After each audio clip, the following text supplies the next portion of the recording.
Alright, I get asked all the time about painting metal, so today's video is all about how to use Sweet Pickins Milk Paint, the paint sprayer and the critter, and we're going to paint these two metal organizers.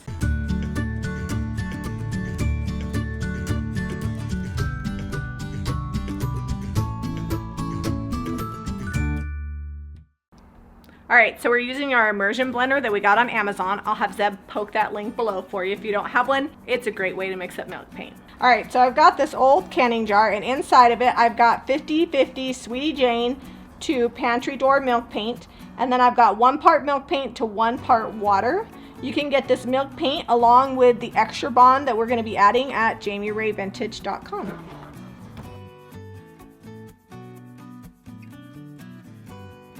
The ratio from extra bond to milk paint, if you don't want it chippy at all, is 2 parts paint to 1 part extra bond, like 2 parts mixed up paint. But I want it a little chippy, so I'm going to do about 4 parts paint to 1 part extra bond, so that way it sticks, but I still get a little chippy. Alright, so we're going to let that sit for about 10 minutes, and then we'll be ready to put it in our critter sprayer. Alright, so I've got my critter sprayer out, and there's really not much to it. It's just got like a pint mason jar on the bottom, small mouth, and a foam seal up in here. Now, when you're adjusting this, I like to run it right around 70 to 90 psi, depending on how thick my milk paint is. So right here, this little nozzle has an adjustment, and you can kind of adjust the spray. The idea is the air goes over the top of that, and it will siphon or vacuum the liquid that's in your jar up out, and that's how you get your spray. The reason we really like these with milk paint is the only thing I really have to clean super well, other than the jar, is this little tube right here and this nozzle. So the problem you run into if you use a regular HVLP for spraying milk paint is that milk paint will get all down in here and it'll dry out and stick to that metal super good. It's really hard to clean up.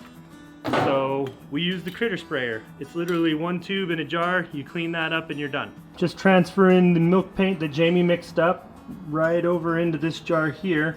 And this is probably more than I need for these 2 little tins, but we're gonna put extra in just in case.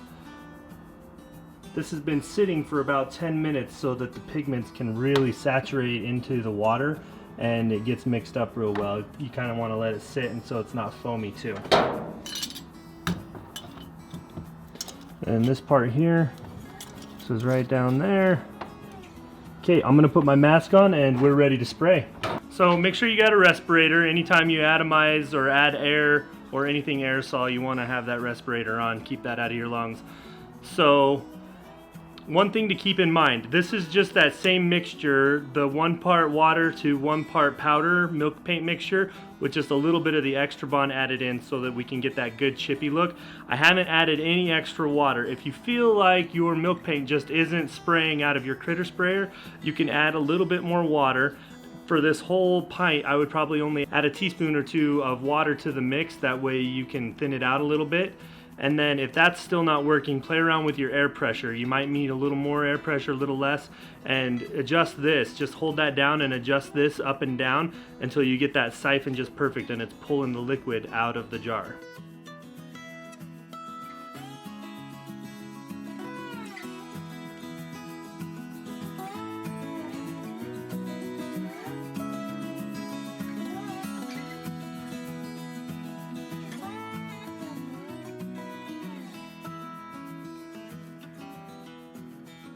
Every now and then you get this little, almost like a little boogie built up here on the end of this siphon. You just pick that off. Sometimes it'll get clogged, and I just keep this little needle handy. Just poke it down in there and clear that clog out. And no big deal, you just keep on spraying. So I know some of you are saying to yourself, Zeb, I don't have a sprayer or a compressor or any way to get that set up. You could easily brush the milk paint onto these. It would just take you a little bit longer. Same formula, you don't have to add any extra water or anything, just 1 part milk paint to 1 part water, a little bit of extra bond. If you don't want it to get really chippy, use the recommended amount of extra bond. I'm gonna paint this other one up here real quick and then we'll go ahead and distress them.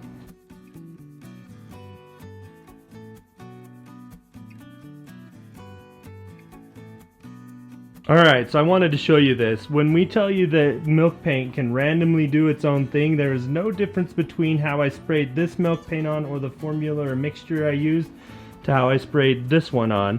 And you can see here, this one's got some good chipping up on this top finial here. And some crackle and chipping, it'll chip real good, but it is not nearly on the same level as this one here. I feel like this whole thing is just gonna come off, and Jami will probably love this because she's really into that, and just a few pieces of paint will stay on there, but we'll see what she says. I'm gonna go grab her and show her this. So I guess I should have followed the bond directions and done what they said. Now normally we can't get this stuff to come off of metal, bond or not. It sticks really well.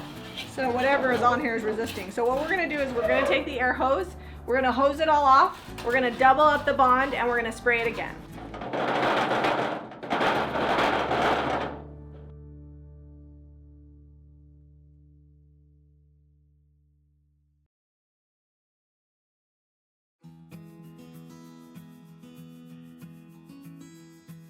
Alright, so here we've got acceptable amounts of chippy. In fact, a little more might be good. I might wet distress along these edges. And then this is like okay, but there's a lot of paint missing. I feel like that's alright though. So we're gonna go ahead and we're gonna try to get a little bit more coverage. So I'm just taking the extra bond and I'm following the directions, and I'm putting 2 parts milk paint to 1 part bond. It'll chip a little bit less. And then we've removed all the loose paint, and now we're gonna paint it over again.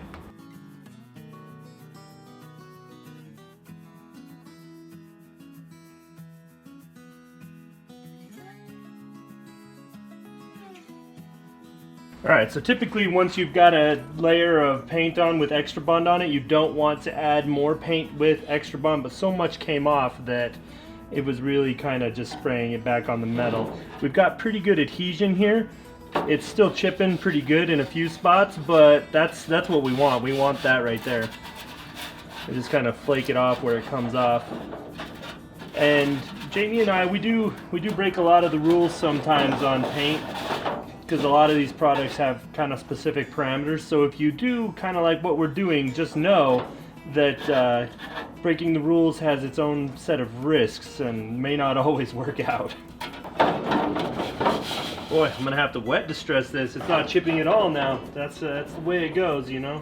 Okay, so we've got this one here that I repainted with more extra bond in the paint, and it's not quite chipping as much as I would like. So I've got just a damp cloth.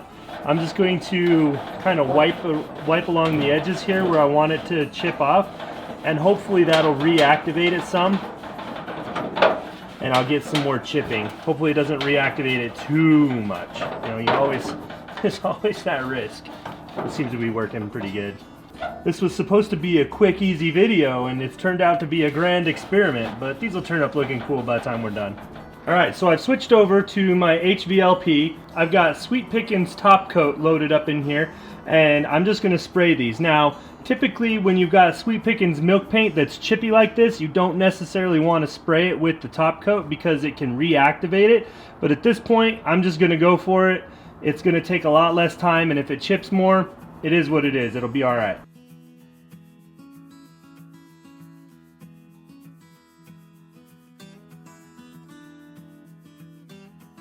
Alright, so these are all finished. We're gonna hose them off one more time once they're all the way dry to get off any loose paint, and then we'll get them over to the shop to sell. We purchased these at Hobby Lobby off the clearance. We were lucky to pick them up. They're super hard to find, and I love them with a chippy milk paint finish. Be sure not to tune out yet because Zeb's gonna give you close-ups of the staged pictures. I'm going to put the link for the critter sprayer down below. Also, be sure to share this video if you liked it. We don't always have great successes, but you know, we usually work through our problems, figure a way to get the product to be the end result that we're looking for, and we're pretty happy with how these turned out. Click that notifications button and click see all so you never miss a video. Don't forget to visit jamirayvintage.com for the products we use today. We use Sweet Pickins Sweetie Jane, Pantry Door, Extra Bond, and the Sweet Pickins Top Coat. Click that notifications button and click see all so you never miss a video. Give us a thumbs up and subscribe to Jami Ray Vintage for more. Oh, DIY.